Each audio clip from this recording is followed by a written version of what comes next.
What's up, YouTube? Drew here from Pellet Cars, and I want to tell you guys the truth about restoring headlights. This is about 30 seconds of my work right here, and this is 16 years worth of nature's work. So there's a million kits out there. Some of them cost a lot of money. Some of them claim to be permanent. Some people just say to wipe it with WD-40, but here's the truth. The surface of this plastic, headlights are plastic, is ruined by the environment. It becomes tacky and it catches road debris and it turns into this. So this is Harbor Freight's lowest end. It's a good unit. I use it semi-professionally. This is a dual action polisher. This is their second most aggressive pad, and this is McGuire's ultra finishing polish. So you're gonna put some of this on here, okay? You're gonna come to your headlight. It's important to note that if there's any scratches or chips in the headlight, you're going to need to wet sand. Work your way down from a 1500 at most, or at least a 2000 grit, all the way down to a 2500 grit, making sure the entire time you're sanding that the sandpaper and the surface of the headlight is very wet.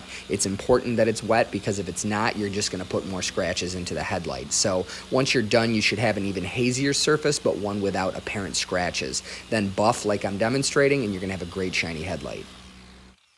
Now I can see somebody else in the past has done this and didn't do it right. But what you got there, after about 30 seconds, is a crystal clear headlight.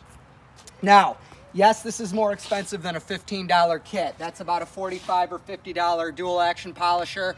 You can use that for other stuff. That's a $10 pad, and this is $30 worth of polishing compound. But the truth, I said I was gonna tell you the truth, this will not last. 6 months, you'll need to do this again. So if you keep buying these $15 kits, these $20 kits, and trying to achieve this result, you'll end up spending more in the end. Buy the dual action polisher, buy the aggressive, second most aggressive pad, and buy the ultra polishing compound. You just saw how quick and easy that was, then just hit it with some wax and you're done. Thanks. So here you go. Absolutely incredible results for a surprisingly minimal amount of effort.